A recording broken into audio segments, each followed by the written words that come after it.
Hey guys, tonight I need you to do something before we go anywhere at all. I want you to imagine a night so dark it has weight. Not the soft, comfortable dark of a bedroom with curtains drawn and a phone charging on the nightstand. Not the dark you know. I mean the other kind. The kind that existed in 1868 in the Wisconsin big woods, where the white pines grew so tall and so close together that on a moonless night you could hold your hand in front of your face and see absolutely nothing. The kind of dark where the only sounds are wind moving through the tops of trees, and somewhere far off, an animal you cannot name. The kind of dark that made frontier settlers in Pierce County, Wisconsin, understand, in their bones, that civilization was a very thin thing, a candle flame in an ocean of black. That is the dark we begin in tonight. It is 1868. Somewhere in the big woods of Wisconsin, in a small settlement called Rock Elm, a man named August Waldvogel is standing at the door of a logging camp building. He has a gun. He fires once. A man named Goodenough falls on the other side of that shot. He will not survive it. And within days, the entire Ingalls family, Pa, Ma and their children, know exactly what happened. They know who did it. They know why. They know everything. And 70 years later, none of it appears in a single word of any book that Laura Ingalls Wilder ever published. Not one word. Tonight, we're going to find out why. Sit with that for just a moment, because I want you to understand what kind of story this actually is before we go any further. Most of you know Laura Ingalls Wilder. You know the books. Little House in the Big Woods, Little House on the Prairie, The Long Winter, These Happy Golden Years. You may have grown up with them. You may have read them to your own children. You may have watched the television show as a girl and loved it so deeply that the name Laura Ingalls still makes you feel something warm and safe, like a quilt pulled up to your chin on a cold night. That Laura Ingalls Wilder is real. But she is not the only version of the story. The version we are telling tonight is the one she buried, the one she kept in a drawer for 70 years, the one she finally confessed to in a private letter to her daughter in 1937, calling it, in her own words, the skeleton in our family closet. She said she'd never felt disgraced by it until lately. She said, "This is it." What was it? A murder? A trial? A prison sentence handed down in a Pierce County, Wisconsin courtroom in 1868. A Wisconsin law so extraordinary it was written to dissolve a marriage the moment a life sentence was handed down. A law that Laura herself believed had freed her aunt without a single court filing. And a truth even stranger than the law. The most beloved children's author in America got her own family's secret wrong when she finally wrote it down. And a woman named Docia, Laura's own Aunt Docia, who was at the centre of all of it, and whose name and whose daughters appear in the Little House books, but whose first husband, the convicted killer who made her second life possible, appears nowhere. Laura kept the children. She erased their origin. Tonight, we are going to restore it. Let me tell you exactly what this story is, and what it is not. This is not a story about a monster. August Waldvogel was not a creature from a nightmare. He was a man. A real man, with a name and a face and a reason he believed justified what he did, because he stood in that Pierce County courtroom and claimed self-defense. He was wrong. The jury decided he was wrong. But he was human, which makes what happened that night both more terrible and more understandable than any simple villain story. This is not a story about a perfect family with a secret. The Ingalls family, Pa and Ma and their girls, were extraordinary people in real ways, genuinely brave and genuinely loving, and the books Laura wrote about them contain real truth. But real families carry real shadows. Always have. Always will. The Ingalls family was no different, and this is not a story about Laura Ingalls Wilder being a fraud. This is a story about what any person does when the truth of their family is darker than the story they need to tell. It is about shame. It is about silence. It is about the specific kind of erasure that comes not from malice, but from the very human desire to protect the people you love from a past they cannot change. Laura Ingalls Wilder spent her entire career building a portrait of pioneer life as wholesome, brave, and morally clear. She was constructing something for a Depression-era America that desperately needed to believe the frontier had been pure. She knew what she was doing. She was a writer. Writers choose.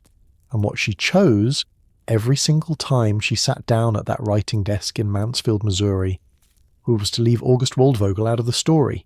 It worked. For 70 years it worked perfectly.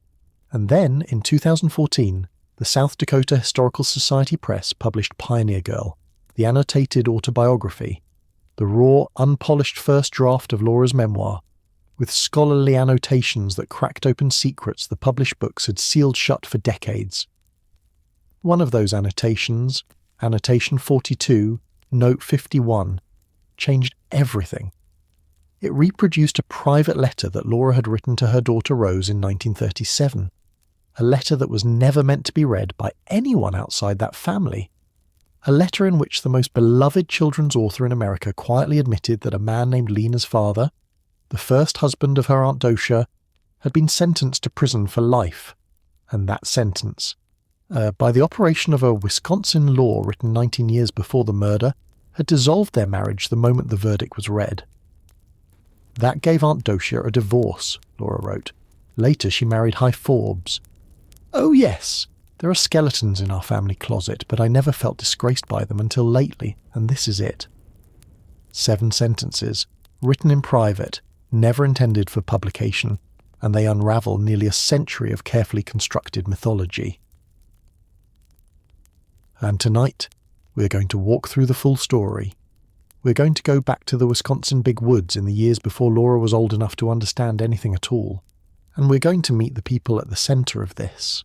Yeah, we are going to follow Docia Ingalls from her birth in Illinois through her marriage to a man who would end another man's life, through the courage that set her free, and through Laura's own private misremembering of how it happened, and through the second life she built that became, ironically, beautifully, quietly, the life that appeared in Laura's books.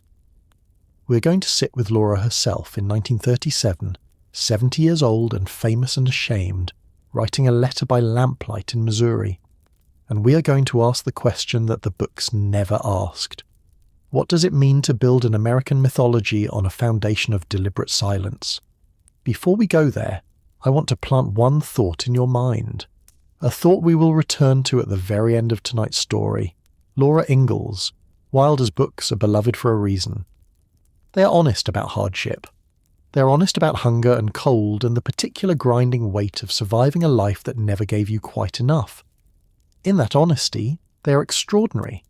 But there is a specific kind of honesty that requires you to name the darkness in your own family, the murder in your own woods, the man who fired the shot and the man who died on the other side.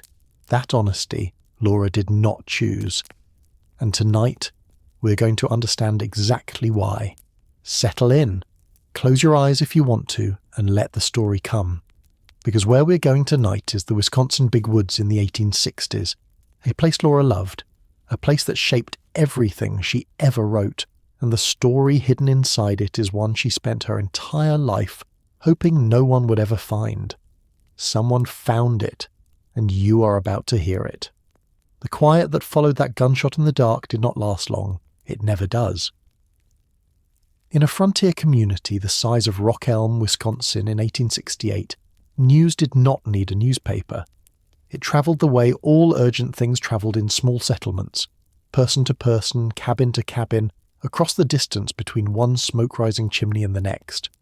By the time the sun came up over those Pierce County pines, the people who lived within reasonable distance knew what had happened, and somewhere in that circle of people who now knew, there was a family named Ingalls.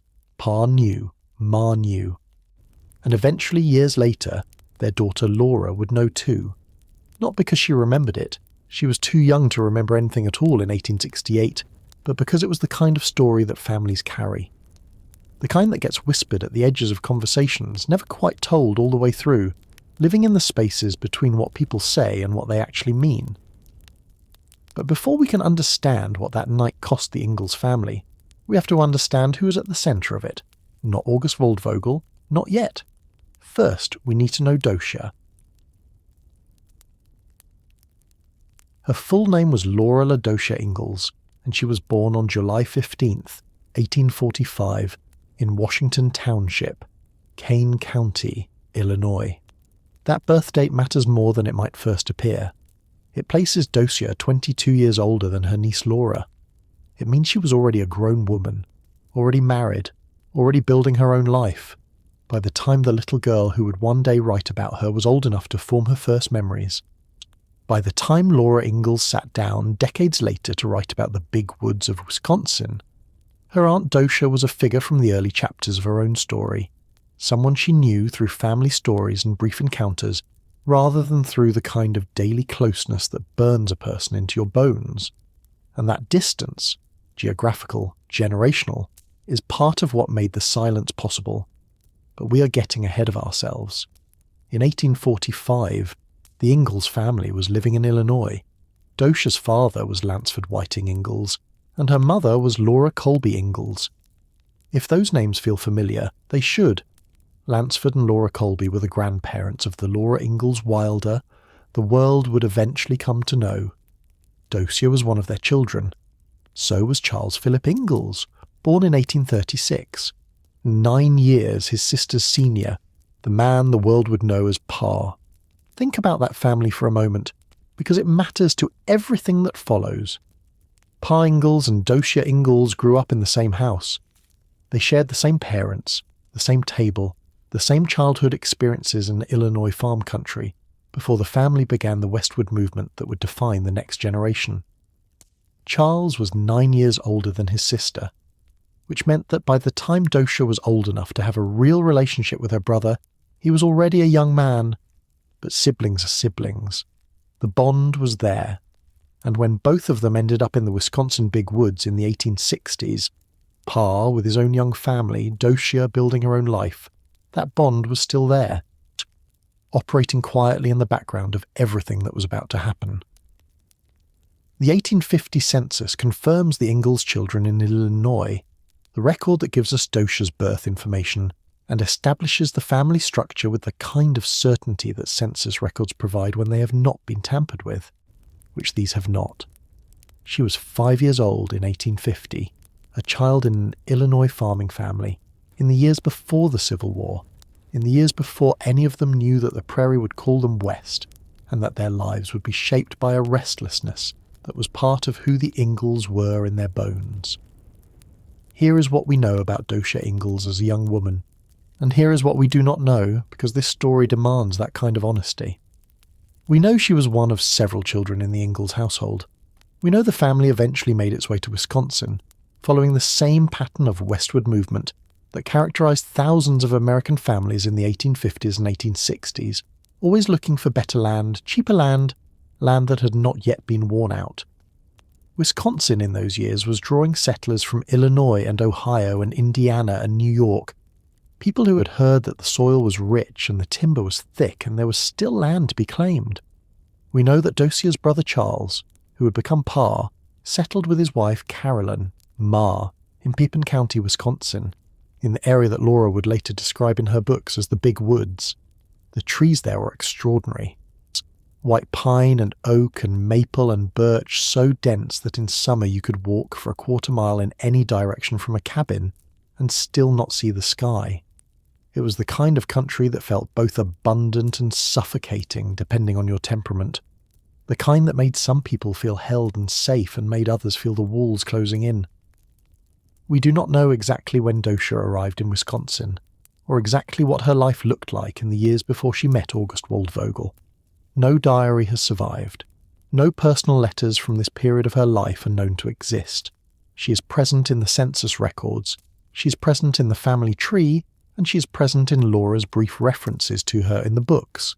But Docia as a person, her personality, her preferences, and her fears and her hopes in those years exist for us mostly through what we can infer from what happened to her, and what happened to her requires some understanding of the world she was living in. Pierce County, Wisconsin in the 1860s was not the same kind of settled, comfortable country that Illinois had been. This was still genuinely frontier land, not the dramatic, wide-open frontier of the prairie that you might picture, but a different and in some ways more demanding kind of frontier. Dense woodland, uneven terrain, rivers and creeks that flooded without warning in spring, land that had to be cleared before it could be farmed, which meant years of back-breaking labour with axes and oxen before a family saw their first decent harvest. The settlers who came to this part of Wisconsin were predominantly from two backgrounds. Many were New England and Mid-Atlantic Americans moving west, the same migration that had been going on since the founding of the country, and many were recent immigrants from Germany and Scandinavia, drawn by land prices and by the organised settlement efforts that Wisconsin's territorial government had made in European cities in the 1840s and 1850s. That second group matters here. The name August Waldvogel is German, not anglicised German, not German-sounding American, genuinely German.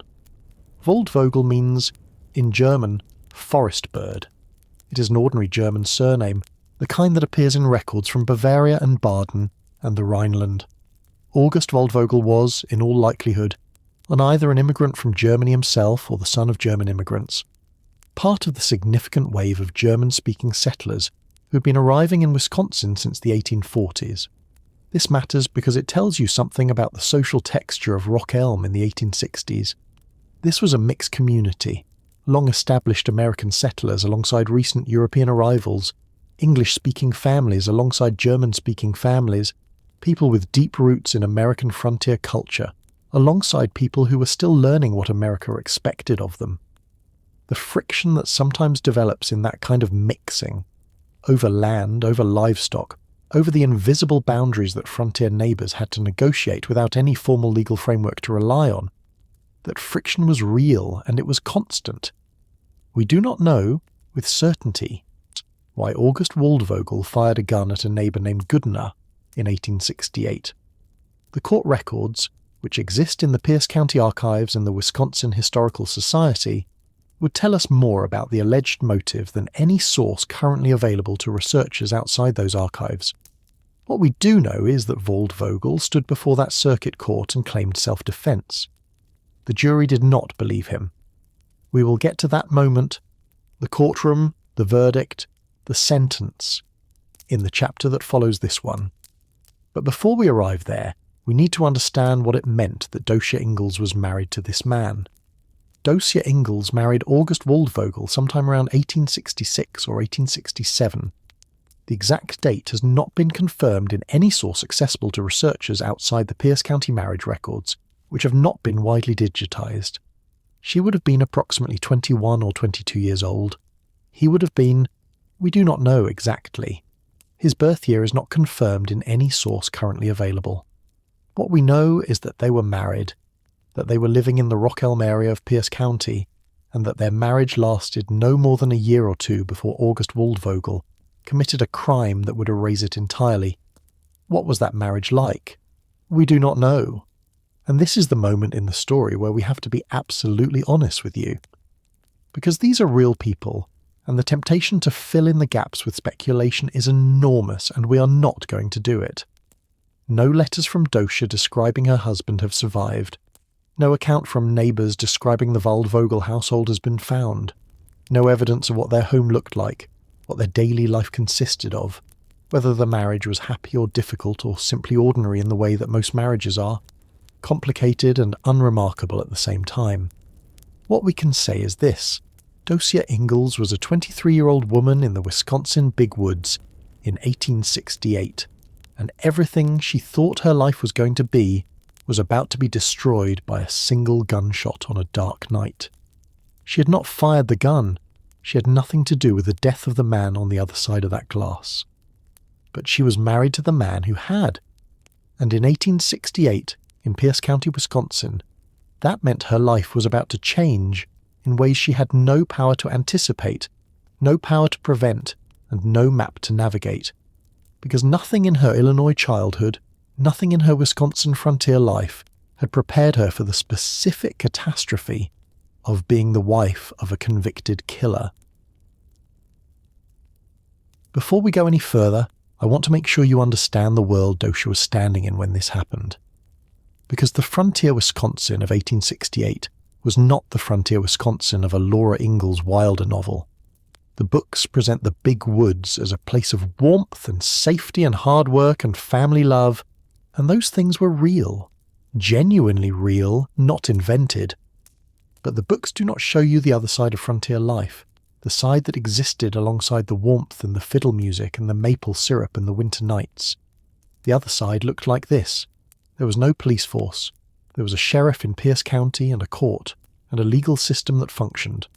The Waldvogel trial would prove that the legal system functioned, because it produced a verdict and a sentence and enforced both.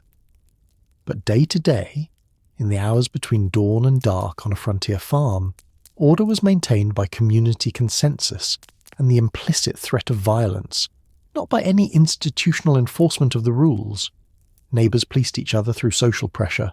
Reputation was not just a matter of pride, it was a practical survival tool. Families who were trusted by their community could call on that community in hard times. Families who were not trusted were on their own. A murder in the family destroyed trust. It did not matter that Docia had not committed the murder. It did not matter that she was a victim in this situation as much as anyone who survived it. In the social economy of a frontier Wisconsin community in 1868, a murder conviction attached to a husband was a stain that covered his wife, her children if she had any, her family name, her neighbours' willingness to deal with her, and her prospects for any kind of ordinary life going forward. This is the trap that Docia Ingalls found herself in, and the only way out of it was a choice almost nobody in her position would have had the courage to make. We're going to learn about that law very shortly. It is one of the most remarkable legal provisions in 19th century American history, written to dissolve a marriage automatically, without a single court filing, the moment a life sentence was handed down. It existed. It was real. But as we will discover, it was not what freed Docia. What freed Docia was something the law could not manufacture, the decision to act. But first, we have to go back to the night of the gunshot. Because you need to understand, before we get to the courtroom and the sentence and the statute, exactly what happened in that Pierce County darkness. You need to stand at the edge of that story, the way the Ingalls family stood at the edge of it, knowing the people involved, knowing the place, knowing the particular quality of a frontier night in the Wisconsin woods when something goes wrong, and the whole small world you have built around yourself suddenly shifts on its foundation. You need to feel the weight of it. And so, in our next chapter, we're going back to Rock Elm. We're going back to 1868, and we're going to stand at that door in the dark. Before we get there, one more thing about Docia. In Little House in the Big Woods, published in 1932, there is a woman named Docia who appears briefly and warmly in the pages of the book. She is not described in great detail. She is there as family, as a presence, as part of the Ingalls world. Laura writes about her with the kind of easy familiarity that you have for family members who have always simply been there. And in By the Shores of Silver Lake, the fifth Little House book published in 1939, there are two girls named Lena and Jean Forbes. They are Docia's daughters, not from the first marriage, but from the second. They appear in Laura's teenage years, on the western prairie, alive and vivid on the page. Laura kept them. She kept Docia, warm and familiar. She kept Docia's daughters, bright and real. She erased the man who made Docia's second life possible. She erased the verdict that set Docia free. She erased the night. And she did it so completely, in a body of work that millions of people read as autobiography, that for 70 years nobody outside the immediate family and the scholars who eventually found the private letters had any idea that anything had been left out. The question of why is coming. It will take us the rest of tonight to fully answer it. But right now, we're going to 1868, to a log cabin, to a dark night, to a man with a gun who claimed he was afraid, and to the moment that changed everything. The Pierce County Herald reported it plainly, the way frontier newspapers always did in those years, not with drama, not with the kind of breathless language that later generations would apply to crime stories, but with the flat, factual tone of people who understood that violence was a real thing, that happened in real places to real people, and that the community needed to know about it without embellishment. The newspaper's account from May 14th, 1868 read as follows. We are informed that a shooting affray took place at Rock Elm on Saturday night last. About 10 o'clock, August Waldvogel shot a man named Goodenough. The weapon used was a shotgun heavily loaded with shot, the entire charge taking effect in the face and breast of the unfortunate victim at the distance of about 10 paces. Mr. Goodenough was immediately cared for, but the wounds received were fatal. He lingered in agony until Monday morning, when death delivered him from suffering. The deceased leaves a widow and one child to mourn the loss of a husband and father. Read those words slowly for a moment. Not because they are dramatic. They are the opposite of dramatic. They are precise and restrained and almost careful in the way they describe what happened. Read them slowly because of what they contain. A man named Goodenough. A shotgun heavily loaded with shot. 10 o'clock on a Saturday night. 10 paces. The face and the breast. He did not die immediately. He lingered in agony from Saturday night until Monday morning. 30-some hours of suffering, while people around him could do nothing except be present, because in Rock Elm, Wisconsin, in 1868, there was no surgeon close enough and no medicine powerful enough to address what a shotgun loaded with heavy shot does to a human face at 10 paces. 2 days later, Milo Goodenough was dead. He left behind a wife. He left behind a child. And somewhere in that same community, a woman named Docia Ingalls Wilder was waiting to find out what happened next. Let us be precise about what we know and what we do not know, because this is the most contested part of the story, and the sources do not all agree on every detail. What the Pierce County Herald confirms as fact: a shooting took place at Rock Elm on a Saturday night in May of 1868. August Waldvogel shot Milo Goodenough. The weapon was a shotgun. The wounds were fatal. Waldvogel was the shooter. What the Pioneer Girl annotated research and the 1937 Wilder letter describe: the shot fired through what Laura characterized as a window, at night killing a neighbor. What a separate historical source provides. Waldvogel was the paymaster of a logging camp, and the shooting occurred at that camp. Waldvogel claiming he fired through a door in self-defense. Here is what is disputed: whether the shot was fired through a window or a door. Laura's 1937 private letter says window. Another source says door of the logging camp. These details may reflect different accounts of the same night that circulated through the community over the following decades, and reached Laura through family oral history, rather than through any document she held in her hands. We will not pretend the discrepancy does not exist, because it does. What is not in dispute is the central fact. On a Saturday night in May of 1868, August Waldvogel fired a shotgun, and Milo Goodenough died. Everything else that follows flows from that single undeniable event. Now, let us talk about what Waldvogel actually claimed. Because August Waldvogel did not confess. He did not stand before the community of Rock Elm and say that he had committed a murder. He claimed self-defense. Self-defense is not a complicated concept in any era. But on the Wisconsin frontier in 1868, it carried a particular weight. The idea that a man was entitled to protect himself, his property and his family from genuine threat was not just a legal principle. It was woven into the fabric of how frontier people understood their own survival. There were no reliable law enforcement officers close enough to call in the middle of a crisis. There were no telephones, no signal fires, no way to summon help in the dark. If a man believed he was in genuine danger, the frontier code of the 1860s held that he had a right, maybe even a duty, to meet that danger himself. Waldvogel was, by one account, the paymaster of a logging camp. That is a position of relative authority and financial responsibility. A paymaster handled wages, cash, in an era when cash was scarce, and men worked hard for it.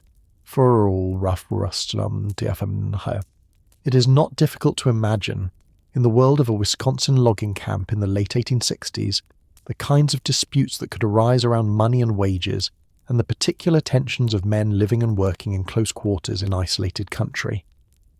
Whether Milo Goodenough was connected to the logging camp as a worker, a creditor, or something else entirely, the records available to researchers do not currently specify. What we know is that Waldvogel, standing before the Pierce County Circuit Court, argued that he had not committed murder. He argued that he had fired in fear. that whatever he saw or heard or believed in the darkness of that night, whether at a window or a door, he believed he had reason to shoot. The court assigned him attorneys, 2 of them, J.S. White and P.U. Wise. The state was represented by Burton and Dawson, and this was a formal trial, conducted according to Wisconsin law, with defense counsel and prosecution and a jury drawn from Pierce County residents. The same community that had known Waldvogel, had known Milo Goodenough, and now had to weigh one man's fear against another man's death. Before we get to the verdict, understand the courthouse world that August Waldvogel entered in 1868. The county seat of Pierce County was Prescott, Wisconsin, a river town on the St. Croix, where the water meets the Mississippi and the landscape opens up after the compressed density of the big woods. The court in Prescott was not a grand institution. It was a frontier courthouse, doing frontier law, handling land disputes and debt claims, and the occasional criminal case in a county that was still at its edges, raw and ungoverned.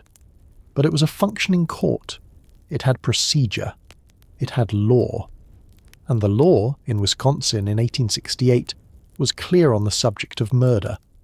Wisconsin had abolished capital punishment in 1853, the 3rd state in the nation to do so, following Michigan and Rhode Island. This meant that August Waldvogel, whatever the jury decided, would not hang. The maximum sentence available to the court was life imprisonment at Walpen State Prison, the facility that had opened in 1851 on the western edge of Fond du Lac County, built in part by the prisoners themselves, its limestone Gothic walls rising from the flat Wisconsin landscape like something medieval dropped into the Midwest. If the jury convicted him, he would go to Walpen. He would not come out. Bail had been set at $10,000, an amount that in 1868, in a frontier Wisconsin community, was essentially impossible for an ordinary man to raise. Waldvogel could not pay it. He sat in the jail in Prescott, waiting for the circuit court to convene, with no freedom and no certainty, and a defense claim that rested entirely on the jury believing he had been afraid enough, for good enough reason, to fire that shot. Now picture that jury. These were Pierce County men, farmers mostly, men who knew this country, who knew what the frontier demanded, who had held guns themselves and understood what it meant to make a split-second decision in the dark. Men who also had wives and children of their own. Men who might have known Milo Goodenough. Men who certainly knew what it meant to leave behind a widow and a child. The question before them was simple in its framing and brutal in its implications. Was August Waldvogel genuinely afraid for his life? Or did he fire that shot for some other reason? Anger, money, a grievance that had been building longer than one night, and claim fear after the fact? His attorneys J.S. White and P.U. Wise built what defense they could. The details of that defense, the specific arguments they made, the witnesses they called, those records are in the Pierce County Circuit Court Archive and have not been fully digitized or widely published. What we know is what the outcome tells us. The jury heard the argument. They weighed the evidence. They looked at a man who had fired a shotgun, heavily loaded, at 10 paces, into the face and chest of another man who left behind a wife and a child, and they did not believe him. The verdict was guilty. The sentence was imprisonment at Wisconsin State Prison, Walpen. The exact term handed down, how many years the Pierce County Court ordered, is not confirmed in any source currently accessible outside the Circuit Court Archive itself. What the local record confirms through the Pierce County Historical Association is this: he was sent to Walpen. He served his time, he was released, and he died in July of 1884, not inside a prison cell but in Union, Pierce County, Wisconsin, a free man, in the same county where he had killed Milo Goodenough 16 years before. That detail is worth sitting with. Because it means that while Docia was rebuilding her life, while she was meeting Hiram Forbes and raising her daughters under a borrowed name and moving west toward the Prairie, August Waldvogel was not sealed behind limestone walls forever. He had a release date. He had years on the outside, and the woman he had nearly destroyed had already, by the time he walked out, moved completely beyond his reach. She had done it by filing for divorce, not through a legal miracle, not through the silent operation of a statute, through the difficult, stigmatized, costly act of a 19th century woman choosing to formally end her marriage when every social pressure around her said she should simply endure it and disappear. The Wisconsin statute existed. Chapter 79, Section 7, written into law in 1849, has stated that a life sentence automatically dissolved a marriage without any legal proceedings. It was real. It had been on the books since Wisconsin became a state. But it was not what freed Docia. What freed Docia was Docia.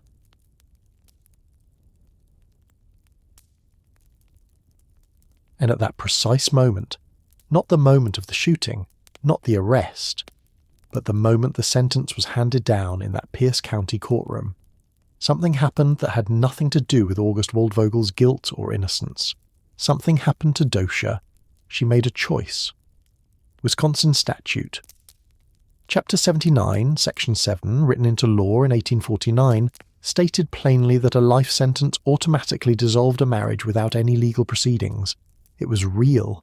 It had been on the books since Wisconsin was 2 years old, and it was the law that Laura, writing in private 70 years later, believed had freed her aunt. The statute, the sentence, the legal machinery operating silently in the background while Docia stood passively by. But Docia did not stand passively by. The Pierce County Historical Association's research establishes that she divorced him. Standard proceedings. A woman in 1868 walking into a legal system that made divorce difficult and socially costly, and using it to sever herself from a man she had every right to leave. She was free, not because a law freed her, because she freed herself. And the man who had killed Milo Goodenough was, in the eyes of Wisconsin law, as legally dead as if the earth had swallowed him. But here is what that freedom actually looked like in practice. Yeah, because legal freedom and social freedom are two different things, and Docia Ingalls, 23 years old, living in a small frontier community where everyone knew what had happened, where the widow and child of Milo Goodenough were neighbours, where the name Waldvogel would carry the weight of a verdict for years, Docia's freedom was not the clean, uncomplicated kind that a legal document creates. She was free on paper. She was a woman in a tight-knit community who'd been married to a killer. The difference between those two things was enormous. Her brother Charles, Pa, was in the same community. He had watched his sister's marriage become a catastrophe with no warning and no prevention. He had watched the trial, he had watched the verdict, he had watched Waldvogel leave for Valpun in the custody of the state, and he had watched Docia emerge from the whole nightmare technically free, but socially marked in a way that would take years to dissolve. And here is the thing about Pa. Charles Ingalls was a man who moved. When things got too heavy in one place, too complicated, too burdened with the weight of what had happened, he moved on. It is the defining characteristic of his life as Laura recorded it. The family was always moving. Kansas, Minnesota, Iowa, Dakota Territory. Always another horizon, always another chance to build something new somewhere the history was not written yet.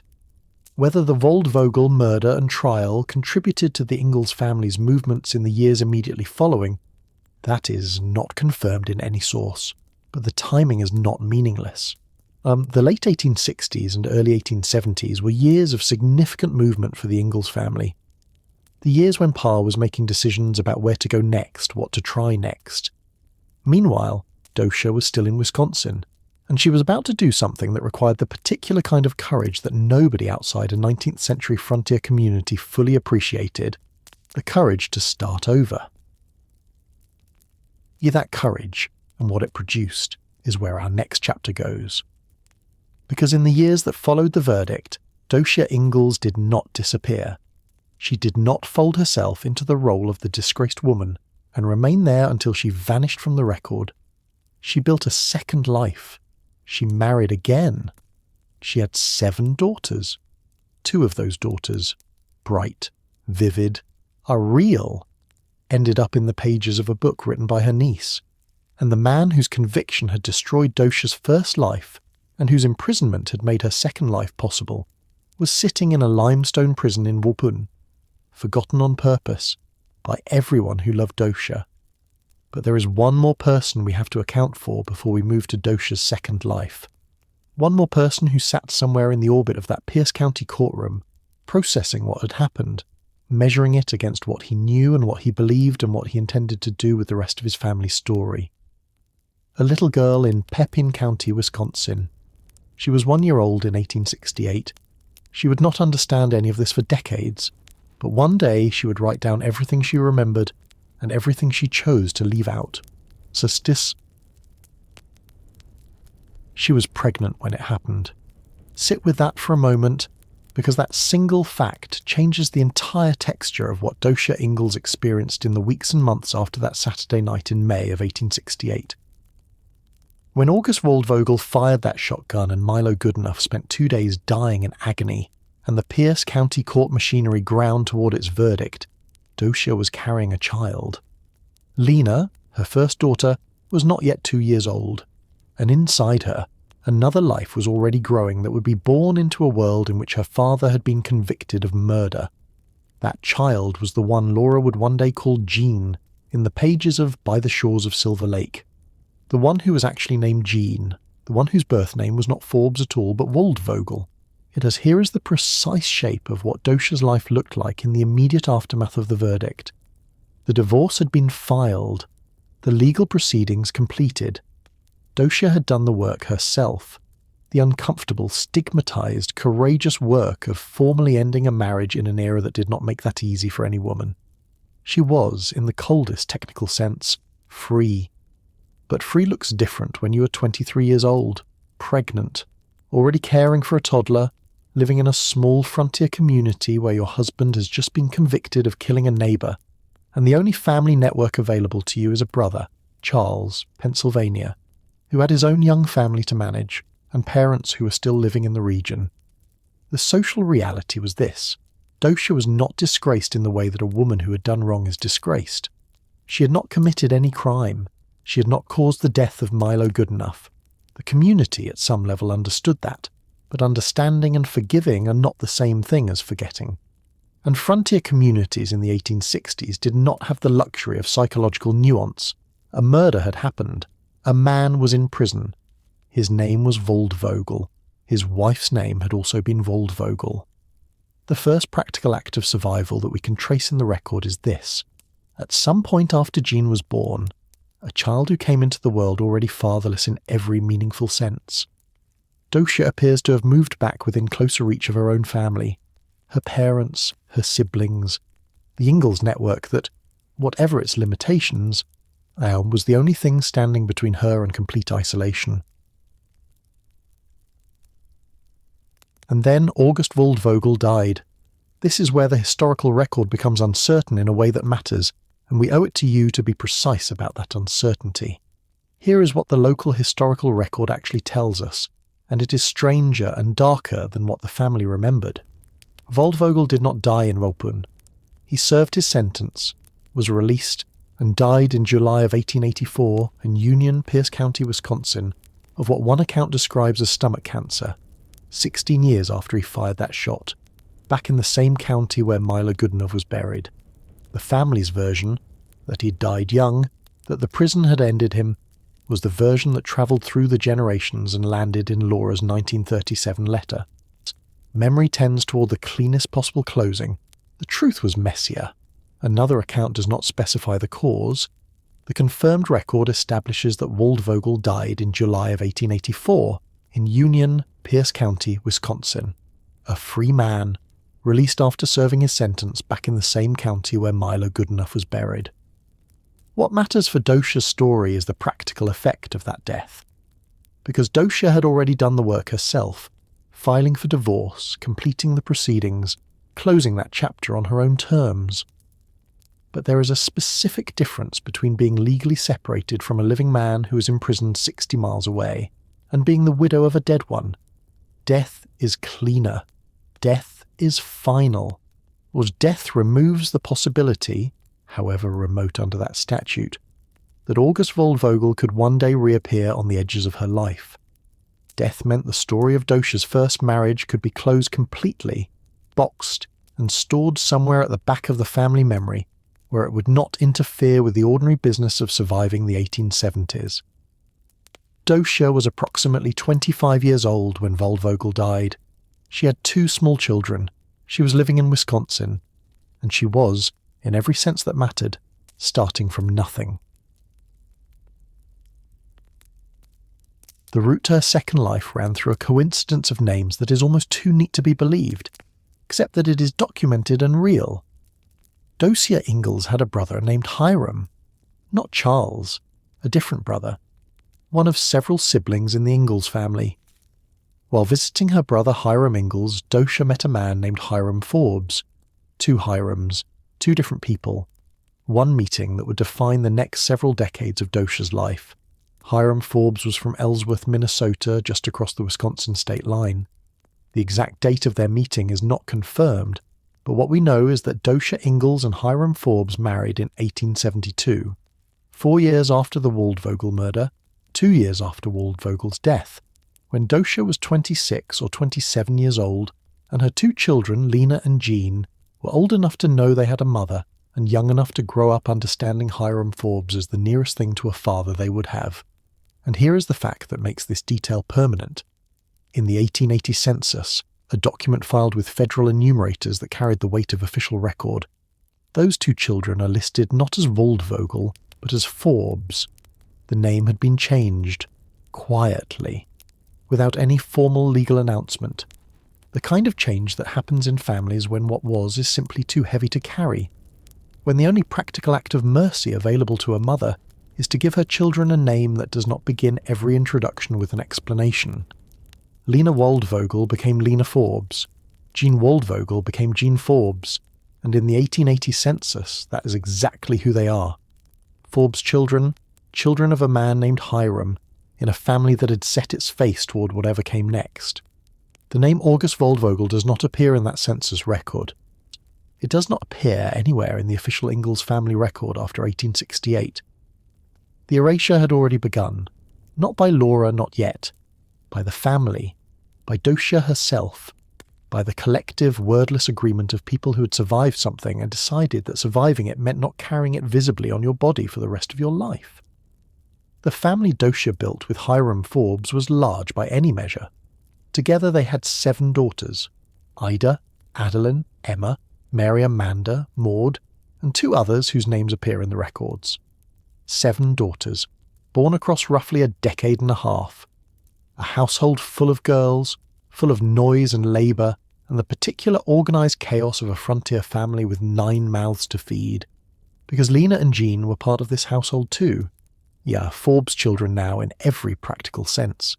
This is the Docia that Laura Ingalls Wilder eventually met as a conscious, remembering person. Not the young wife of a convicted murderer, not the pregnant woman waiting for the verdict, not the widow of a man who died in or near a prison cell. By the time Laura was old enough to form real memories of her Aunt Docia, to see her, to talk to her, to store her away in the mental archive that would eventually become the Little House books, Docia was a mother of many, a wife of the respectable Hiram Forbes, a woman who had rebuilt her life so completely that the first chapter of it had become almost invisible. Almost. Now we have to talk about the books, because this is where the erasure becomes something more than a family survival strategy. This is where it becomes literature. Little House in the Big Woods was published in 1932. It is set in Pepin County, Wisconsin. The same Big Woods world, the same era as the Waldvogel murder. Laura wrote Docia into those pages as a young woman, vivid and warm, appearing at the sugaring off dance with the ease of a family member who has always simply been there. What Laura did not write, that Docia at the time of the sugaring dance was not a carefree young woman from her parents' household. She was a divorced mother of 2 small children, carrying the name Waldvogel in a community that knew exactly what that name meant. In the book, Docia appears as someone young and unencumbered, light. In reality, she was anything but. Then, By the Shores of Silver Lake, published in 1939, 7 years after the first book. Set in the Dakota Territory in the summer of 1879, when the Ingalls family was heading west and Docia and Hiram Forbes were already established on the frontier as part of the railroad construction world. Lena and Jean appear in this book as Laura's cousins, riding horses, laughing, full of energy. They're presented as Hiram Forbes's children, stepdaughter and stepson in Laura's version, the children of the man Docia married. The inversion is complete and documented. Laura wrote them as Forbes' children with a stepmother named Docia. In reality, they were Docia's biological children, born of her first marriage to a convicted murderer, raised under a borrowed name in a family that had made the collective decision to be something other than what it had been. Lena's birth name was Lena Waldvogel. Laura called her Lena Forbes. She rides the cover of By the Shores of Silver Lake, that wild horse ride that became one of the most iconic images in American children's literature. A girl in motion, hair flying, free. And her name, her real family history, the story of the father who fired a shotgun into the face of a man named Goodenough, none of it is there. Here is the question that keeps pulling at this story, the one that you probably feel forming right now if you've been listening closely. Did Laura know when she wrote those books exactly what she was doing? Was the inversion of Lena and Jean's parentage a deliberate act of concealment? Conscious, calculated, the same kind of careful editorial choice that kept August Waldvogel out of every manuscript she ever wrote? Or was it simply the way the story had been told within the family for so many years that Laura, by the time she sat down to write it, genuinely remembered it that way? Children who grow up with a name change grow up with a new name. Lena Forbes was Lena Forbes. Docia was the mother. Hiram was the father. That was the story the family had been telling for decades by the time Laura put pen to paper. The honest answer is, we do not know which of those it was. What we know is what the 1937 letter tells us. By 1937, 5 years after Little House in the Big Woods was published, 2 years after Little House on the Prairie, Laura Ingalls Wilder was writing privately to her daughter Rose and calling the Waldvogel story a skeleton in the family closet, calling it a disgrace she had only recently begun to feel, referring to it as "this is it," as though the weight of it had accumulated over the years since the books came out, as though becoming a public author had somehow made the private silence feel heavier rather than lighter. Which means she knew, not just in 1937, she had always known. The question of when exactly she knew, as a child, through fragments of adult conversation she was too young to fully understand, or later, as a teenager, or as a young woman, that we cannot answer. What we can say is that the knowledge was there, living in the Ingalls family like a seed that had been planted before Laura could walk. It travelled with them out of Wisconsin. It travelled to Minnesota, to Iowa, to Dakota Territory. It was in the room every time Lena and Jean were introduced as Forbes' children. It was in the silence every time someone almost said August Waldvogel's name and then did not. And Ma knew, Caroline Ingalls, the quiet, steady, always proper Ma of the Little House books, knew exactly who Lena and Jean's father was. There is evidence of this in the text itself, and scholars who have studied By the Shores of Silver Lake closely have noted it. When the Forbes family joins the Ingalls at the Silver Lake Railroad camp, Ma's behaviour toward Docia is described with a subtle reserve that is different from the warmth she shows toward Pa's other family members, a certain watching quality, a careful distance, and particularly toward Lena, whose energy and wildness and disregard for the conventional boundaries of proper girlhood Ma clearly viewed with something between concern and disapproval. Was that disapproval about Lena's personality? Probably partly. Was it also about who Lena's father was, and what that meant about the blood running in the child's veins, in an era that believed firmly in the moral inheritance of parentage? Almost certainly. Ma kept the silence too, but the silence was not comfortable for her. It never is, with the things you know and cannot say. One more thing about Docia's second life before we move forward, because it is the kind of detail that history hands you and you do not look away from. Hiram Forbes, the man Docia married in 1872, the man who gave his name to 7 daughters and 2 stepchildren, and who appears in By the Shores of Silver Lake as the steady, capable uncle who brought the Ingalls family west on the railroad. Hiram Forbes was, by multiple accounts, a man with problems of his own. One source describes him as a heavy drinker. Another indicates that later in his life he abandoned a second wife entirely. He died November 18th, 1906, aged 78, and the record of his death is cleaner than the record of his character. This matters because it is the honest shape of Docia's life, the part that the family mythology, and then Laura's books, compressed into something simpler and warmer than it was. Docia Ingalls did not escape the first marriage for a perfect second one. She escaped one kind of difficulty for a different kind. She survived that too. Raising those daughters, moving with the family as the frontier moved west, managing a household and a life in the same way that women on the frontier always managed, by doing what needed doing, one day at a time, without being asked whether they were all right. She died in 1918. Not in 1905 or 1910, as some early estimates suggested. In 1918, the year the First World War ended, the year the Spanish flu swept the country, 73 years old, having outlived her first husband, her second husband, her brother Charles, and the Wisconsin community where a man named Goodenough had died on a dark night in 1868. She outlived all of it. And somewhere in Missouri, a woman named Laura Ingalls Wilder was 51 years old in 1918 and had not yet begun writing the books that would preserve Docia's second life while burying her first. That writing was still coming, and with it, the silence that would hold for another 9 decades. The year is 1930.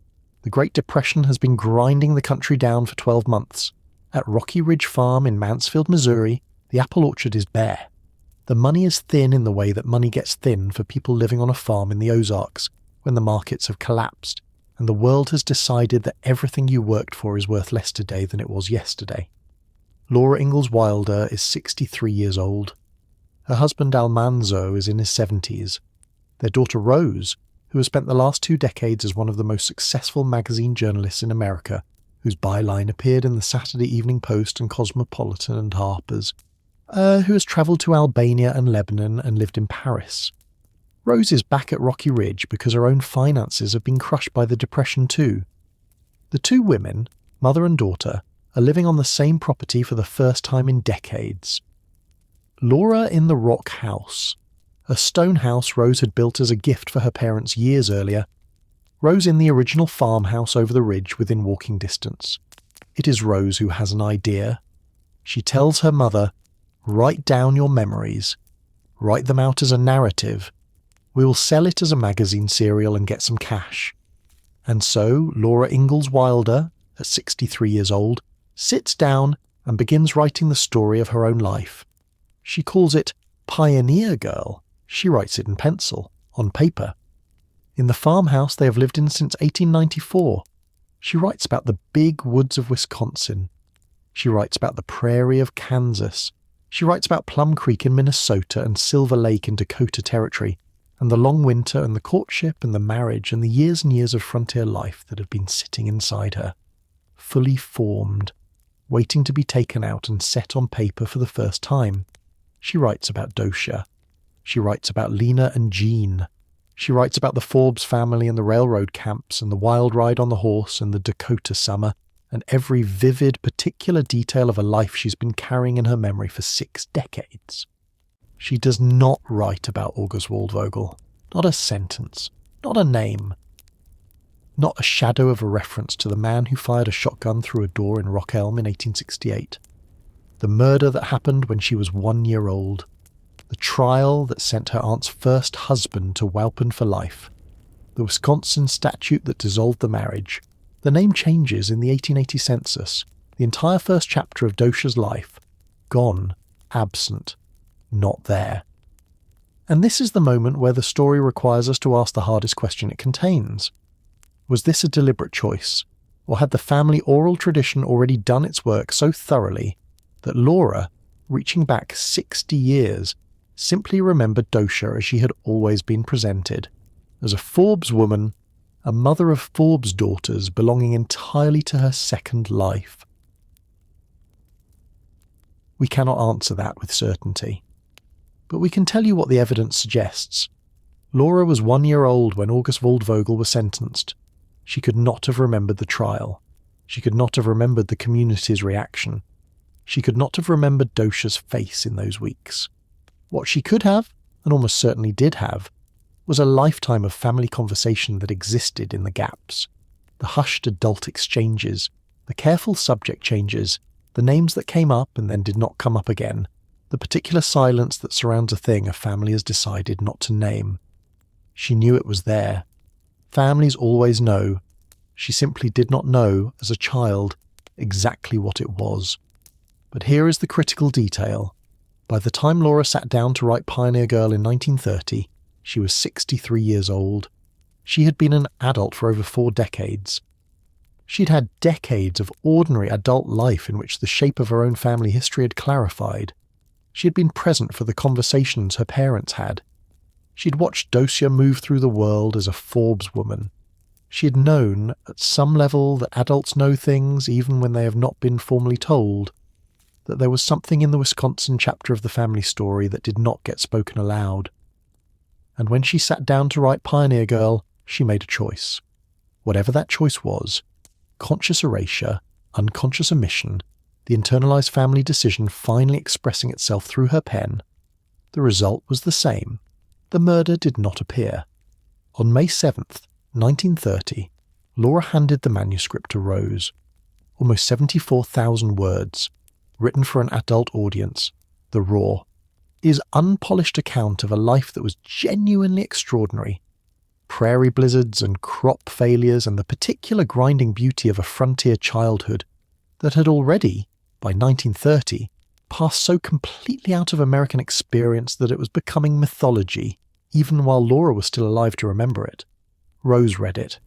2 days later, she gave it to Carl Brandt, her own literary agent in New York, and Carl Brandt began trying to sell it.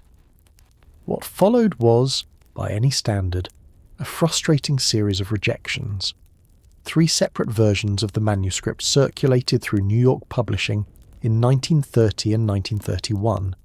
The Carl and Zelma Brandt version, running 160 pages, the George T. By version, running 195 pages, and a shorter revised copy of 126 pages. All 3 versions went out. None of them sold. The publishers who read them found the narrative too episodic, too loosely structured, too much of a personal account and not enough of a commercial property for the market they were trying to sell into. Laura was doing what Rose had told her to do, and it was not working. Then something happened that changed everything, and the thing that changed it was largely Rose. In mid-February 1931, Laura received a letter in her Mansfield mailbox from a woman named Marion Fiery, the head of the children's department at Alfred A. Knopf in New York. Fiery wrote that she had very much enjoyed a manuscript called When Grandma Was a Little Girl, and wanted its author to expand it by 15,000 words. Laura had no idea what manuscript Fiery was talking about. She had not sent anything to Knopf. She had not authorized anything to be called When Grandma Was a Little Girl. She wrote back as carefully as she could, saying she had many more memories and was sure she could make it the length Fiery wanted, while privately trying to figure out what on earth Rose had done. What Rose had done was this.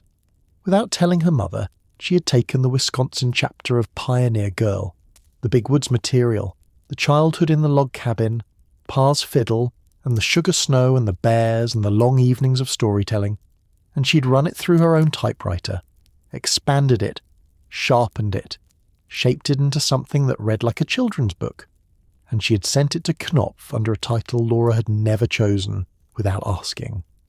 When Laura found out, her first reaction was resistance. She had told Rose she did not want her autobiography turned into fiction. She did not want her memories to become a children's story.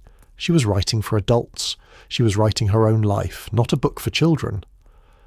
Rose had a mind of her own, and Rose, who had the professional publishing instincts that her mother had never needed to develop, was right.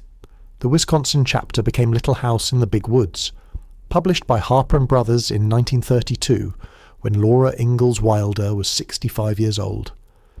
Set in Pepin County, Wisconsin, in approximately 1871 and 1872, the same big woods, the same era, geographically and temporally close to Rock Elm where Milo Goodenough had died in 1868. A book about childhood as warmth, safety, the extraordinary richness of an ordinary day in a log cabin when the world outside is full of snow and wolves, and the world inside is full of fiddle music and Pa's voice telling stories.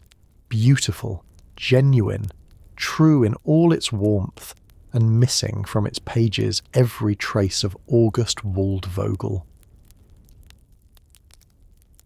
Now, here is where the story gets complicated in a new way. Because Little House in the Big Woods was not just a book Laura wrote in isolation. It was produced through a collaboration with Rose that scholars have been debating for decades. A collaboration so thoroughly entangled that the question of whose voice is actually on the page has never been fully settled. William Holtz, a professor of English at the University of Missouri, has now spent 15 years studying Lane's correspondence and comparing Laura's original manuscripts with the published versions. His 1993 conclusion was blunt. Rose Wilder Lane substantially rewrote the Little House books. Excised parts, wrote dramatic themes, changed dialogue. Holtz called it ghostwriting. Other scholars, just as credentialed, disagreed. William Anderson, who had studied the same papers, said that Lane's fingerprints were all over the books, but that calling it ghostwriting was not fair to either woman.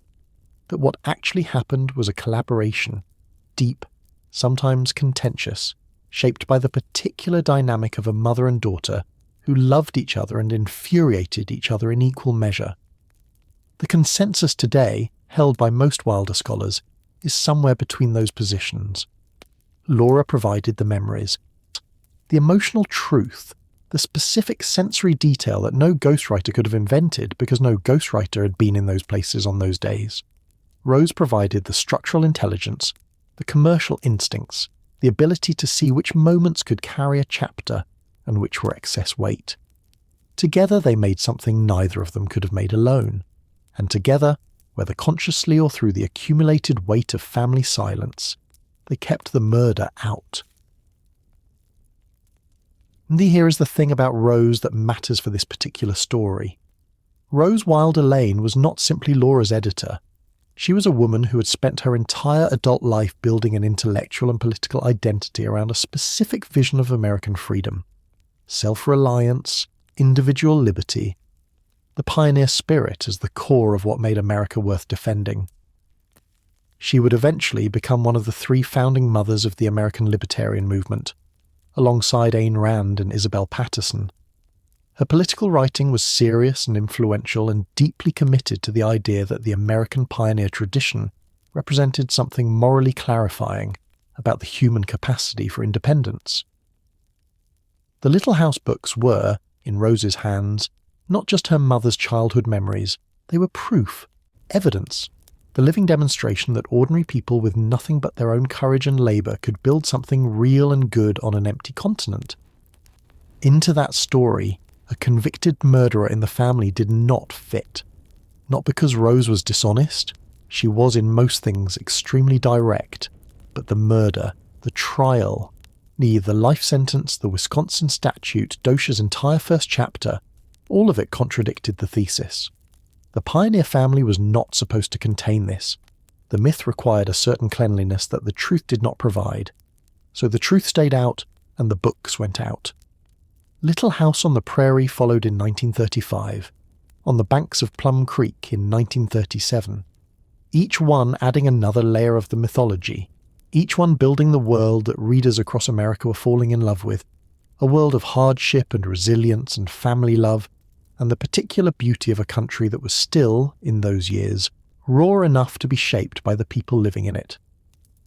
And each one maintaining, with absolute consistency, the silence about what had happened in Rock Elm in 1868. Then, also in 1937, something broke, not publicly, not in the books, not in any way that the readers who were writing fan letters to Laura Ingalls Wilder at Rocky Ridge Farm would ever have seen or suspected. It broke in a private letter.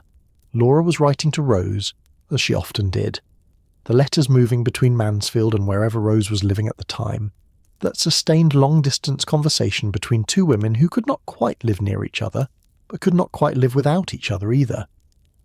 And in that letter, somewhere in the course of explaining some research she'd been doing for one of the books, or perhaps responding to some question Rose had asked about the family history, we do not know the exact context. Because the letter fragment that survived was not the full letter, Laura wrote the following. Lena's father was sentenced to prison for life, that gave Aunt Docia a divorce. Later she married High Forbes. Oh yes, there are skeletons in our family closet, but I never felt disgraced by them until lately. And this is it. Read that slowly. I never felt disgraced by them until lately. Until lately. The books had been coming out since 1932. The fan mail had been arriving at Rocky Ridge Farm for 5 years. Children were writing to Laura from every state in the country. The Little House books were being read in classrooms. Libraries were ordering them. Laura Ingalls Wilder had spent 5 years becoming gradually and irreversibly a public figure. Not just an author, but a symbol. The symbol of pioneer girlhood. The embodiment of a specific American story about who the settlers were and what they had been. And somewhere in the process of becoming that symbol, somewhere between the first letter from a child reader and the 5th or 6th or 10th, the private knowledge of August Waldvogel had begun to feel different. Not because the fact itself had changed, but because her public identity had grown large enough to cast a shadow over it. She had built something. She had built it with care and with effort and with genuine love for the memories she was recording. And somewhere inside the structure of what she had built, a detail existed that did not belong in it. A detail that contradicted the thesis. A detail that, if anyone ever found it, could crack the whole thing open from the inside. I never felt disgraced by them until lately. That sentence is the confession of a woman who understands, in 1937, exactly what she did and why she did it.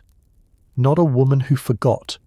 A woman who chose, and who now lives with the weight of that choice, and who can only say it out loud in a private letter to the one person in the world she trusts absolutely, the daughter who was there when the choice was made, the daughter whose hands were on the same books, who helped shape the same silence. This is it. 2 words that carry 69 years of family history in them. Now read that first sentence of the letter again, slowly, one more time. Lena's father was sentenced to prison for life. He was not. The Pierce County Historical Association's research establishes that Waldvogel served a fixed sentence and was released. That Docia divorced him through standard legal proceedings. That he died in 1884, free, in the same Wisconsin county where he had committed his crime. Laura got it wrong. The woman who spent 7 decades carefully, deliberately erasing a family secret from every word she ever published. When she finally named that secret in private, in a letter she never intended anyone outside her daughter to read, she misremembered it. She inflated the sentence to life. She erased the divorce Docia had actually filed for. She replaced her aunt's active courage, the courage of a woman on the frontier who chose to formally end her marriage when doing so was socially costly and publicly humiliating, with a passive legal miracle that required nothing from Docia at all. Shame does that. It takes the complicated truth and replaces it with the version that hurts least to carry, the version where things happen to Docia rather than being chosen by her, the version where the statute did the work so that Docia did not have to be seen doing it, the version that is cleaner, more contained, less true. Laura built her 9 books on carefully chosen versions of difficult things. It turns out she did the same thing with the secret she kept out of the books. The woman who omitted a murder from her memoir misremembered the murder she omitted. That is not a scandal. That is what shame does to memory across 69 years of silence. The letter was never meant to be seen. It was meant to live exactly where every family secret lives, in the private space between people who share the knowledge and have decided together not to let it out. Rose kept it.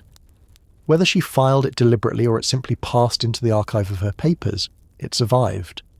And when the South Dakota Historical Society Press began the enormous scholarly project of annotating Pioneer Girl, the original manuscript, finally being prepared for publication 80 years after it was written, the researchers found it. The annotated edition, published in November 2014, placed that letter fragment into footnote 51 of annotation 42, a single annotation in a 417-page scholarly edition. 9 decades of silence, 1 footnote. That is how the Waldvogel secret came out.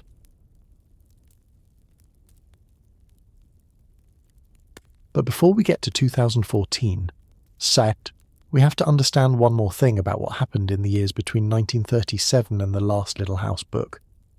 Because the series did not stop in 1937. It kept going. By the Shores of Silver Lake in 1939, The Long Winter in 1940, Little Town on the Prairie in 1941, These Happy Golden Years in 1943. Laura, writing in her 70s, building the complete architecture of the myth, finishing the story she'd started with that Wisconsin childhood in 1932. And by The Shores of Silver Lake, the book that brought Docia's daughters onto the page, came out in 1939, 2 years after the letter. 2 years after Laura had written in private, I never felt disgraced by them until lately. 2 years after the confession, she published The Erasure, Lena Forbes, riding a horse in Dakota Territory, all printed and bound and shipped to booksellers across America. Docia's daughter, August Waldvogel's biological child, a Forbes in every way the book showed her, and not a Waldvogel anywhere. The silence held. It would hold for another 75 years. But in 1937, in the private space of a letter that only 2 women were ever supposed to read, Laura had already admitted the truth. She had named it. She had called it a skeleton. She had said she felt disgraced. The books kept coming. The readers kept writing. The myth kept growing. And somewhere in a drawer at Rocky Ridge Farm, the skeleton stayed exactly where she had put it. Waiting. It arrived in a box, not on a screen, not in a digital download or a streaming announcement or a social media reveal. It arrived in a physical box, shipped from Pierre, South Dakota, by the South Dakota Historical Society Press, beginning on November 17, 2014.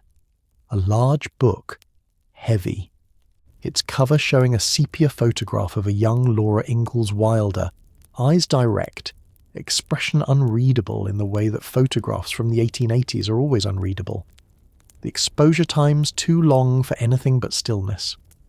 The book was called Pioneer Girl, the annotated autobiography. And inside it, on one of its 417 pages, surrounded by scholarly footnotes and census records and historical photographs, was a piece of private correspondence that Laura Ingalls Wilder had written in 1937 and never intended for any eyes but Rose's. Footnote 51 of annotation 42, 9 decades of family silence. 1 footnote. To understand what happened when that book landed in the world, you first need to understand what the world expected from it. For decades, since at least the 1990s, when scholars began gaining access to the papers held at the Herbert Hoover Presidential Library and the South Dakota Historical Society, serious Wilder researchers had known that Pioneer Girl existed. They knew it was the raw source material from which the Little House books had been made.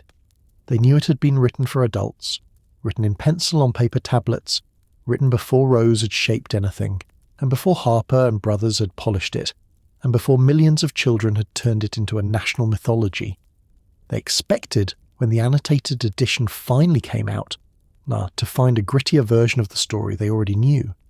More hardship, more complexity, more of the rough edges that the children's books had smoothed away. They did not all expect to find a murder. Pamela Smith Hill, the editor who led the annotation project, had described the book to the Associated Press before publication as a grittier view of frontier life than the novels. That description, once it circulated, fired people's imaginations. The book had been in high demand before it even began shipping. Readers who had grown up with the Little House books, women in their 40s and 50s and 60s, who had carried these stories since childhood, who had read them to their own daughters, who felt a genuine and personal attachment to the world Laura Ingalls had built. These readers ordered it in large numbers. and when it arrived and they read it, and they reached annotation 42 and footnote 51, and they read Laura's own words, Lena's father was sentenced to prison for life that gave Aunt Docia a divorce. What happened next was not quiet at all. The internet response was immediate and electric. Women who had read the Little House books as children, the same women who were now ordering scholarly annotated editions because they were adults and could, took to forums and Facebook groups and book review sites and began processing what they had just discovered. The Laura Ingalls Wilder Memorial Society, which had maintained a Facebook presence for years and provided a gathering space for serious Wilder enthusiasts, became one of the central locations for this conversation. Readers who had known the Forbes family from by the shores of Silver Lake since childhood were suddenly confronted with the fact that Lena and Jean were not Hiram Forbes's biological children. They were Waldvogels, born of a marriage to a convicted murderer, carrying his name until the 1880 census wiped it away. The reactions ran the full range. Some readers felt genuinely shaken, not because the murder changed who Laura was, but because it changed what the books were.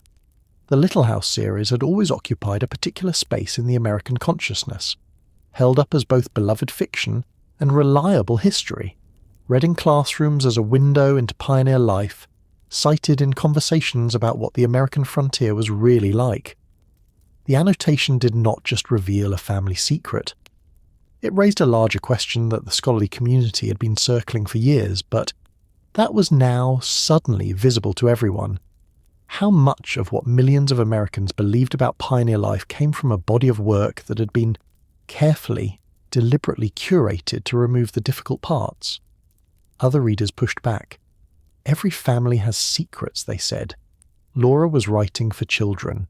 She had no obligation to include a murder conviction in a book meant for young readers, holding a woman who died in 1957 responsible for making editorial choices that protected her family, choices that any loving person might have made, was applying a standard of perfect transparency that no author in any era would meet. Both of those responses are understandable. Both of them are also, in different ways, correct. But the scholarly reckoning did not stop at the 2014 footnote. It accelerated. In 2017, 3 years after Pioneer Girl, the annotated autobiography began shipping from South Dakota. A biographer named Carolyn Fraser published a book called Prairie Fires, The American Dreams of Laura Ingalls Wilder. Fraser had spent years in the archives, not just the Wilder papers, but the land records, the government surveys, the financial documents, the letters, the historical data about the actual conditions on the actual land the Ingalls family had actually lived on. She cross-referenced what the book said against what the records showed, and found that the gap was not just about one murder. The gap was systematic.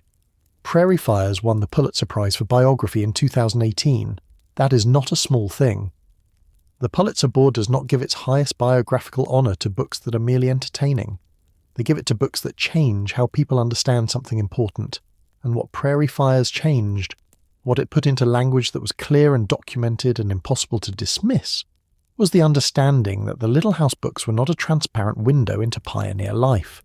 They were a constructed narrative, a deliberate version of a story that had more difficult and more complicated elements that had been edited out, chapter by chapter, year by year, across a series that millions of Americans had treated as near gospel. The Waldvogel murder was not the only thing missing. Fraser found evidence of fictionalized incidents woven into the fabric of the books as if they were memoir. Yeah, she found records showing that Charles Ingalls' financial failures were far more severe and more consistent than the books suggested. That Pa was not just a brave man up against hard circumstances, but a man who made poor decisions repeatedly and moved his family to escape the consequences, not just for adventure. She found that the idealized pioneer community the books depicted was built on land taken from native people, under terms that were broken almost immediately. None of that negates what is genuine in the books. The warmth is real. The love is real. The specific sensory truth of those childhood memories, the smell of wood smoke, the sound of Pa's fiddle, the particular quality of cold on a Dakota prairie night, that is real. preserved with the care of a woman who understood that memory is a form of love. But the Pulitzer Prize for Prairie Fires was the academic and cultural establishment confirming, in the most public way available to it, that the reckoning was legitimate, that asking hard questions about what the Little House books actually were, historically and culturally, was not disrespect. It was honesty. And here is where the story becomes something even larger than one family's secret. Because the Waldvogel murder, specifically the way it was handled, tells us something profound about how American mythology gets made. Not just the Little House books, not just Laura Ingalls Wilder, American mythology in general. The stories a nation tells about itself and about its past and about who its heroes were. Think about what happened with this particular story. A murder occurred in 1868 in a small Wisconsin frontier community. The murderer was convicted. The law dissolved his marriage. The family moved forward. And then, 60 years later, when one member of that family sat down to write about her childhood for a public audience, the murder was left out. Not because it was irrelevant. It was directly relevant to the story of Docia, who appeared in the books. Not because it was unknown. Laura's 1937 letter proved she knew, but because including it would have complicated the thing she was building. The thing she was building was an American founding myth. The Little House books appeared during the Great Depression. They appeared at a moment when America was desperately looking for something to hold on to. Some story about itself that said, "We've been through hard things before, and we came through them with our character intact and our families together and our values whole." Laura's books provided that story with extraordinary power and beauty. They told Americans who they wanted to be. They gave children a hero who faced blizzard and hunger and loss, and kept going, not through wealth or luck or privilege, but through work and love and the particular stubbornness that the frontier required. That story was, and still is, genuinely powerful. But like all founding myths, it required curation. It required the removal of the elements that did not fit the thesis. Convicted murderer in the family did not fit. Pa's repeated financial failures did not fit. The truth about how the land was acquired from native nations did not fit.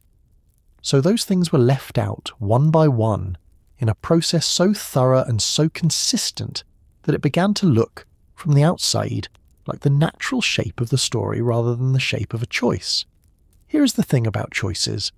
The ones we make for the best reasons are still choices, and the choices we make about what to include and what to leave out of our own history are never neutral. They shape what comes after. For 9 decades, the children who read the Little House books learned a specific set of things about who the American pioneer was. They learned warmth and courage and family love and the value of hard work in difficult conditions. Those are real things. They are worth learning.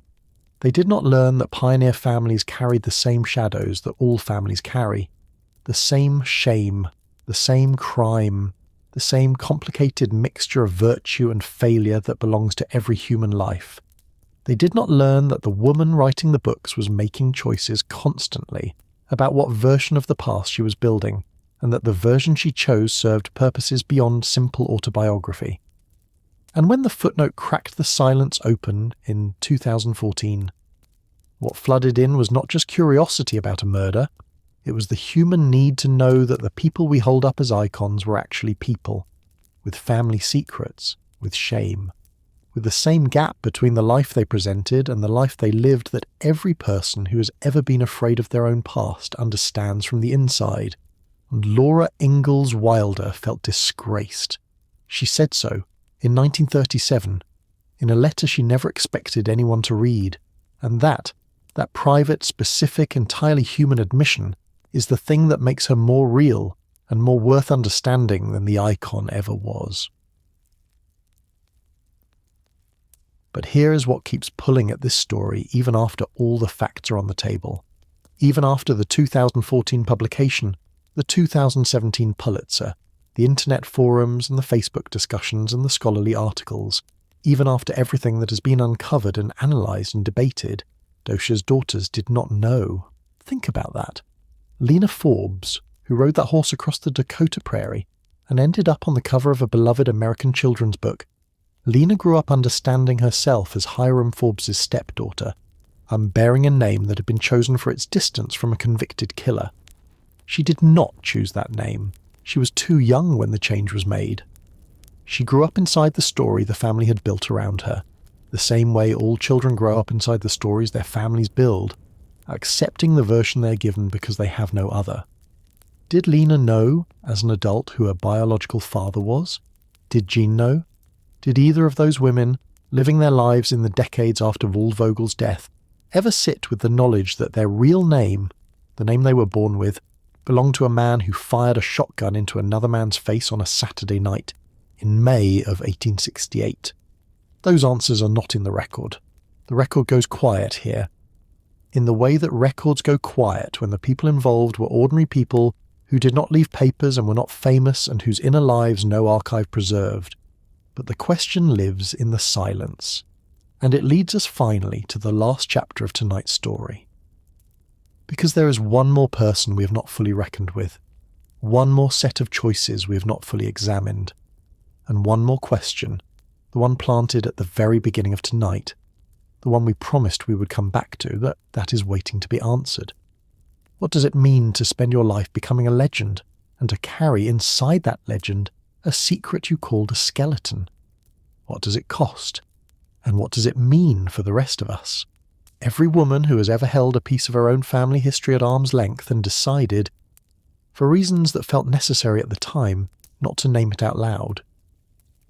That is where we're going next, and we're almost there.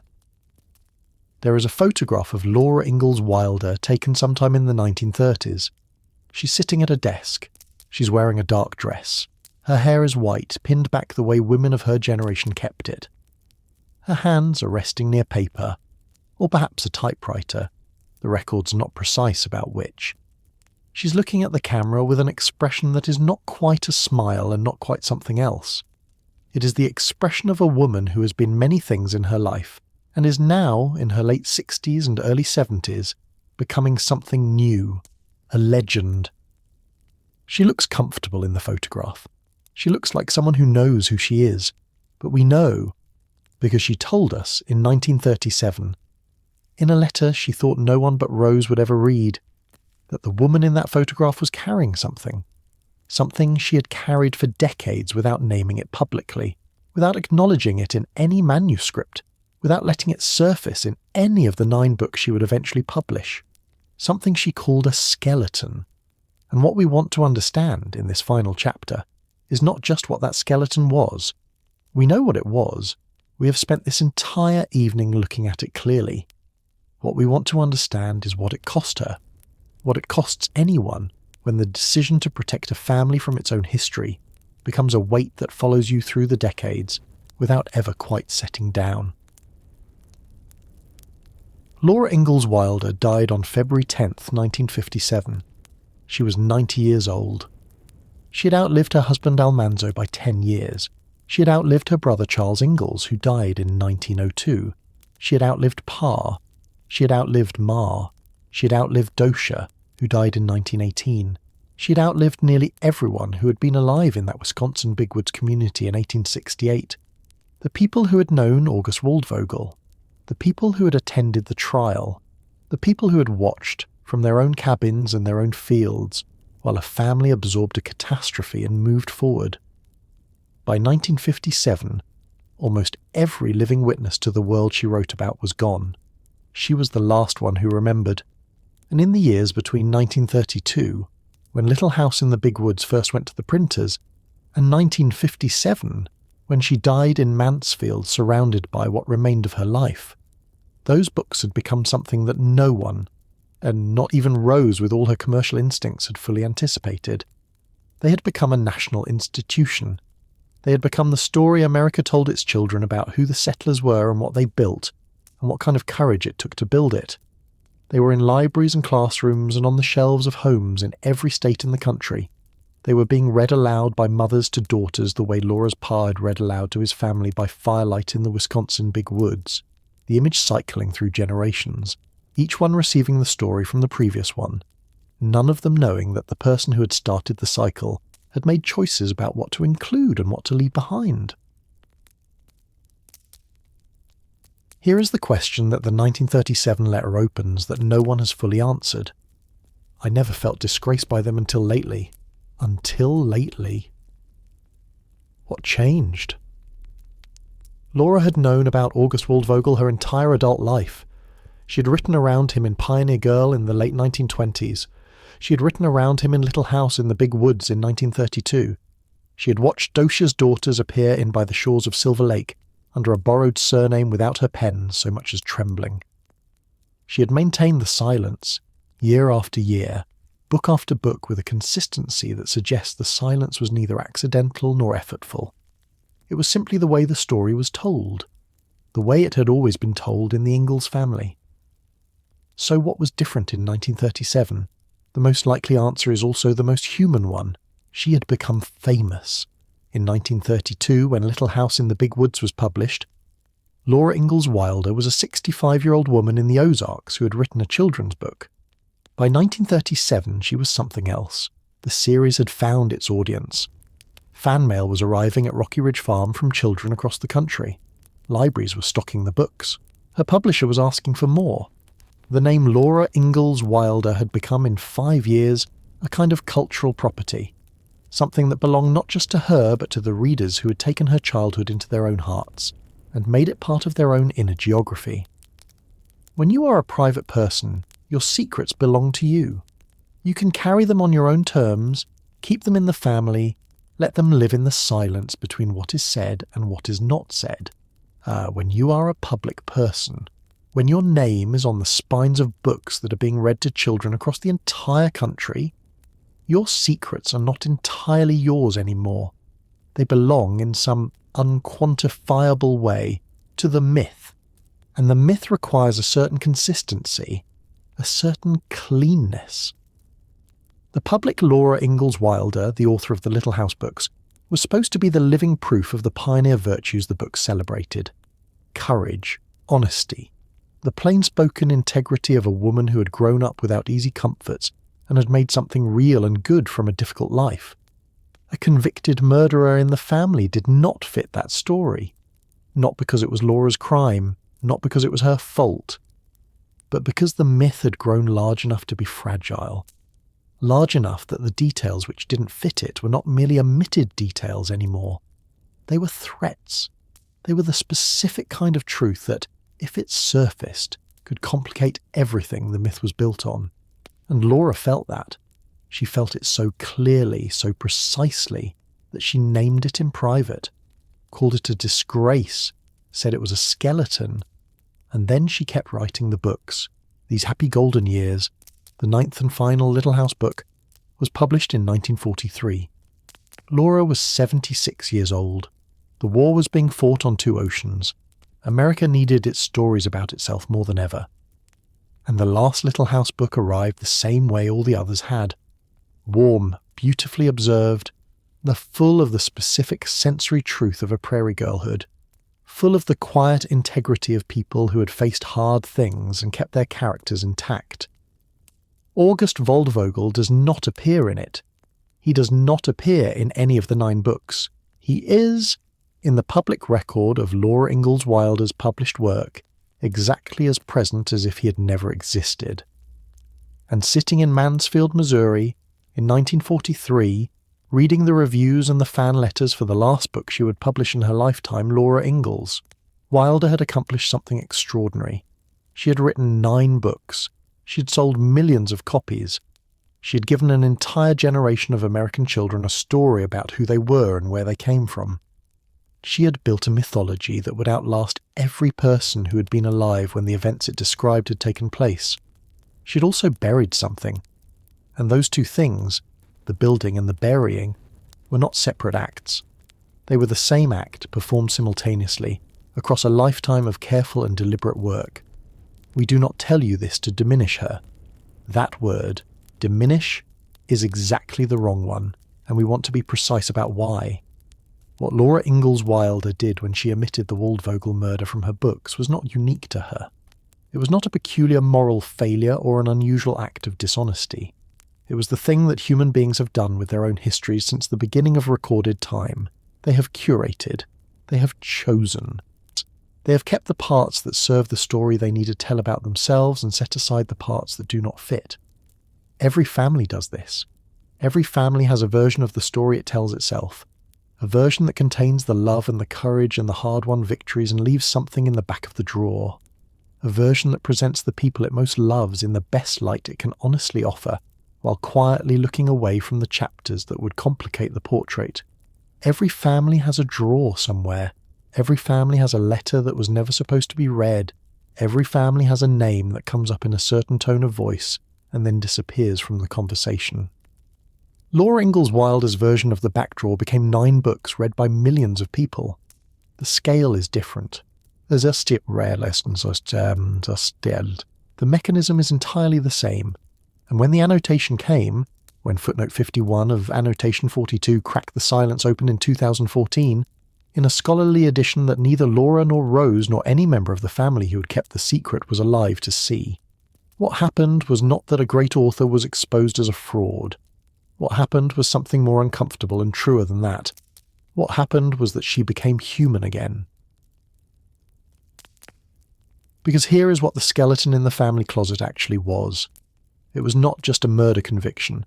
It was not just a legal mechanism and a name change, and a carefully maintained silence across 70 years of published work. Those are the facts of it. But the weight of it, the reason Laura called it a disgrace, the reason it pressed against her in 1937 in a way it apparently had not pressed against her before, the weight of it was shame. Not guilt, shame. There is a difference, and it matters. Guilt says, I did something wrong. Shame says, something is wrong with me, with my people, with my family, with the story I come from. Laura had not fired a gun on that Saturday night in 1868. She had been 1 year old.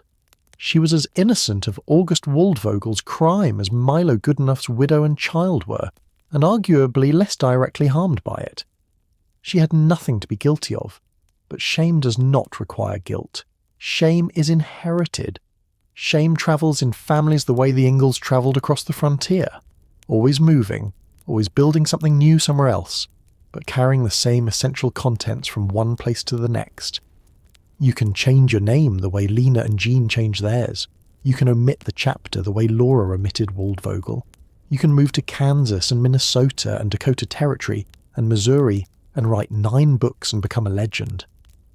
The shame moves with you, until it doesn't. Until a woman in her 70s sitting at a desk in the Ozarks picks up a pen and writes it down in a letter to her daughter, not to confess, not to apologise, just to name it, just to say it out loud, once, in the only space she trusted enough to say it. This is it. This is the thing. I never felt disgraced by it before, but I do now. And I'm telling you, because you were there. Because you helped me build the wall that kept it in. And maybe telling you is the only kind of release there is. She did not publish the letter, but she wrote it. And that matters. Docia never wrote a letter like that. Not that we know of. No private letter from Docia Ingalls Forbes has survived. None from the Wisconsin years after the trial. None from the Minnesota years with Hiram Forbes. None from the decades in between. The inner life of the woman at the centre of this story is for us almost entirely silent. We have the census records. We have the marriage. We have the 7 daughters. The borrowed name. The death in 1918. We have her as a presence in her niece's books. Warm, briefly sketched, belonging to a life that the book showed only from the outside. We do not have her voice. We do not know if she ever named her own shame in a private letter. We do not know if she ever told her daughters the truth about their father. Lena's real name. Jean's real name. The man who fired the shot and spent the rest of his life in Wopen, or wherever he finally ended. We do not know if Lena Forbes, riding that horse across the Dakota Prairie in the summer of 1879, knew who she really was. Some of us carry our origins and do not know it. Some of us carry them and know it perfectly well and choose, every single day, not to speak. Here is what we know with certainty. We know that on a Saturday night in May of 1868, in a small frontier community in Pierce County, Wisconsin, a man named August Waldvogel fired a shotgun, and a man named Milo Goodenough died 2 days later in agony, leaving behind a wife and a child. We know the Pierce County Circuit Court tried Waldvogel, heard his claim of self-defense and did not believe it. We know the sentence was imprisonment at Wisconsin State Prison Waupun. We know Docia filed for divorce, choosing in the face of social stigma and genuine hardship to formally end the marriage on her own terms. We know she eventually married Hiram Forbes, had 7 daughters, and died in 1918 at the age of 73. We know that Laura Ingalls Wilder, who was 1 year old when the murder happened, knew about it her entire adult life and omitted it from every version of her autobiography, published and unpublished. We know that in 1937 she named it in private as a source of shame. We know that the omission held for 77 years, until a footnote in a scholarly edition published in 2014 let it out. And we know, because the books are still on the shelves, still being read, still being given to children by parents who were once given them by their own parents, that the mythology held, that what Laura built survived its secret, that the warmth and the courage and the love she captured in those 9 books remained real for the millions of people who had taken those things in, regardless of what was not on the page. The books are not diminished by the murder, but the murder is part of the books, whether it appears in the text or not. It is present in the negative space, in the shape of what was carefully excluded, in the particular kind of wholeness that can only be constructed by leaving things out. Every story is partly defined by what it refuses to tell. The man whose name we cannot confirm with certainty died in that Wisconsin darkness. And for 156 years, most people who loved the world Laura Ingalls Wilder built never knew he had existed. His widow raised their child, Docia rebuilt her life and raised her daughters. Pa kept moving, Laura kept writing, Rose kept editing. The myth kept growing. And somewhere in Waupun, in a prisoner intake record that sits in a public library in a small Wisconsin city, August Waldvogel's name is written in ink that has been drying for over 150 years, the record of what he did and where it put him and what it cost the people around him. Waiting, the way all records wait, for someone to ask the right question and pull the right drawer and hold the page up to the light.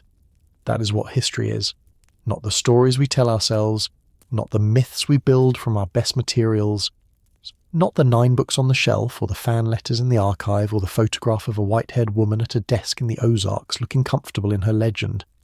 History is what is written in the drawers. History is the footnote. History is the letter that was never supposed to be read. Laura Ingalls Wilder wrote books that made millions of people love a world she had partly invented. She wrote from genuine memory and genuine love and the specific, irreplaceable truth of having actually been there. In those cabins, in that cold, in those long prairie nights when the only light was firelight and the only warmth was family. And she carried a skeleton. She carried it the way most people carry the things they cannot put down and will not speak about, quietly, consistently, across decades of ordinary life until the day she put it in a letter and handed it to the one person she trusted with everything and said, "I never felt disgraced by them until lately, and this is it." She was 70 years old when she wrote those words. She had been carrying them for 69. Tonight they are finally part of the record, not hidden in a footnote, not buried in an annotation, not waiting in a drawer for someone to find. Part of the record, part of the story, part of the truth about who the pioneers actually were, not the people in the books, but the real people, with real violence in their family trees and real shame in their private letters and real love in the stories they chose to tell their children about where they came from. The Ingalls family was all of those things at once. So is every family. And so, if you're honest with yourself in the dark, are you? And if there is one truth this story leaves you with that no footnote or scholarly annotation has said plainly until now, it is this: Docia freed herself. Not the statute, not the court, not any law operating silently in the background while she waited for the state to release her. She chose, she filed, She moved west and built a second life and raised 7 daughters under a name that belonged to a man who loved her, in a landscape that had no memory of August Waldvogel. And then her niece, the most famous chronicler of pioneer courage in American history, wrote Docia into her books as a warm background figure, kept Docia's daughters alive and vivid on the page, and quietly gave the credit for Docia's freedom to a law instead of to Docia. That is the story Laura didn't tell. Not just the murder, the courage. Good night.